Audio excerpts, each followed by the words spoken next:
کر دیا۔ اب آپ کا یہ فقر، آپ کی یہ غربت کیوں تھی؟ کیا اللہ آپ کو مالدار نہیں بنا سکتے تھے؟ کیا اللہ آپ کو مالدار پیدا نہ فرماتے؟ اللہ نے آپ کو کیوں بے مال پیدا فرمایا؟ کیوں اس غربت افلاس میں رکھا؟ اس کے اندر بھی حکمتیں تھیں۔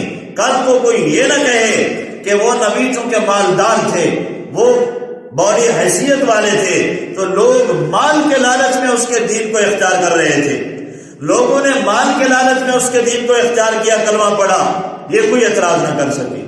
وہاں تو کوئی لالچ ہے ہی نہیں، مال تو ہے ہی نہیں، بلکہ الٹا اپنا مال خرچ کر رہے ہیں، اپنا جان، مال اور وقت لگا رہے ہیں۔ وہاں کچھ حاصل نہیں ہو رہا، کوئی لالچ نہیں، کوئی غرض نہیں، کوئی مفاد نہیں۔ اور دوسری بات یہ ہے، تا قیامت کے غریب اور مفلس لوگوں کے لیے تسلی اور سہارا ہو جائے، تاکہ کوئی آدمی غربت و افلاس کی بنا پر بھوک سے بےتاب ہو کر اپنے دین و ایمان کا سودا نہ کرے، کوئی غربت و افلاس سے تنگ آ کر حرام راستہ، ناجائز راستہ اختیار نہ کرے، بلکہ اپنے نبی کی غربت کو یاد کرے تو اسے تسلی ملے گی۔ اور غریبوں کا خیال رکھا جائے، آپ کی غربت و افلاس کو یاد کر کے لوگ غریبوں کا خیال رکھیں گے، تو اس بنا پر اللہ نے آپ کو اس حال میں رکھا۔ حضرت عائشہ رضی اللہ تعالیٰ عنہ بیان فرماتی ہیں، بسا اوقات تو یہ ہوتا تھا ہمارے گھر میں ایک مہینہ، بسا اوقات 2 مہینے تک چولہا نہیں جلا کرتا تھا۔ پوچھا گیا کہ اے اماں جان، پھر آپ کا گزارا کیسے ہوتا تھا؟ فرمایا کہ علی اسودین، 2 کالی چیزوں پر، التمر والماء، ایک کھجور اور دوسرا پانی، ان 2 چیزوں پر ہمارا گزارا ہوا کرتا تھا، اور وہ بھی کوئی پیٹ بھر کر نہیں، 2 کھجوریں صبح، 2 کھجوریں شام، پانی کے ساتھ کھا لینا کیا کفایت کرتی ہیں؟ اس قدر غربت کاٹی۔ اب سوال یہ پیدا ہوتا ہے، آپ کی یہ غربت، آپ کا یہ فقر و فاقہ، آپ کی یہ تندرستی، آپ کی یہ بھوک، یہ اختیاری تھی، اضطراری نہیں تھی۔ آپ نے جان بوجھ کر اختیار کیا، بلکہ اللہ سے خود مانگا، یہ نہیں کہ آپ کو ملتا نہیں تھا، مجبوری تھی، تھا نہیں کچھ، ایسی بات نہیں ہے۔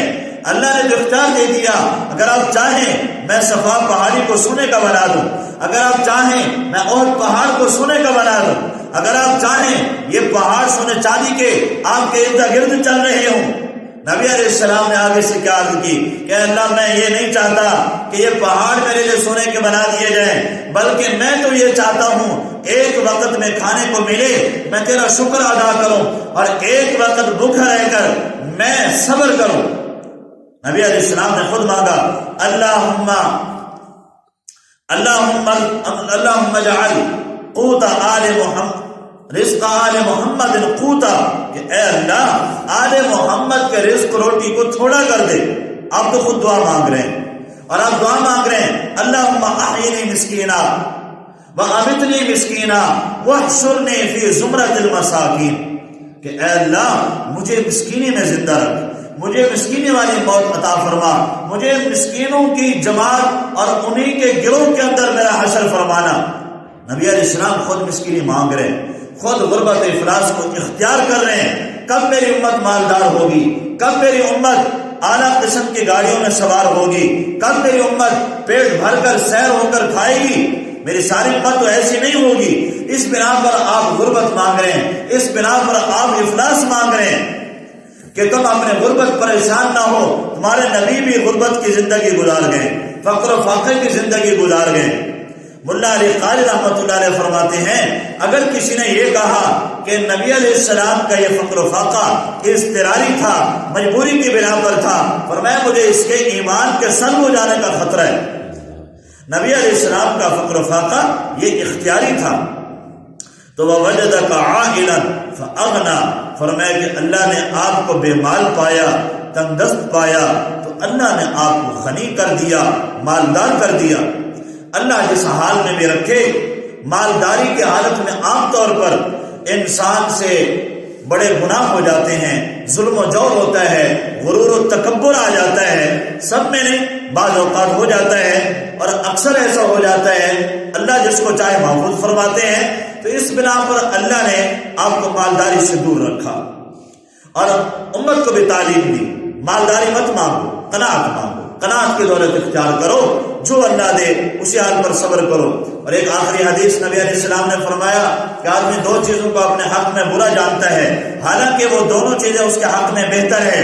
فرمایا کہ ایک تو جلدی مرنے کو، جلدی موت آ جانے کو برا جانتا ہے، آدمی چاہتا ہے میری عمر لمبی ہو۔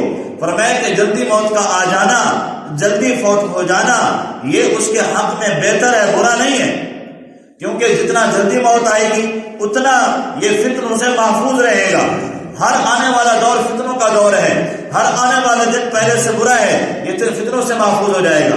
اور دوسرا فرمایا مال کی کمی، غربت و افلاس کو آدمی اپنے حق میں برا جانتا ہے، جبکہ یہ اس کے حق میں بہتر ہے۔ مال جتنا کم ہوگا کل کو اس کا حساب کتاب اتنا کم دینا پڑے گا۔ آپ نے فرمایا نا کہ سب سے پہلے جنت میں داخل ہونے والا میری امت کا طبقہ غرباء کا طبقہ ہوگا، مسکینوں کا طبقہ ہوگا، فقر و فاقے والے، یہ باقی لوگوں سے آدھا دن پہلے جنت کے اندر داخل ہوں گے، دوسروں سے پہلے۔ ایک حدیث میں فرمایا 500 سال پہلے جنت میں داخل ہوں گے، تو ان کا چونکہ مال کا حساب کتاب نہیں ہے اس لیے وہ جلدی چلے جائیں گے۔ مالداروں کو حساب دینا پڑ جائے گا، مال کمایا کہاں سے، کس طرح کمایا، خرچ کہاں پہ کیا، کیسے کیا۔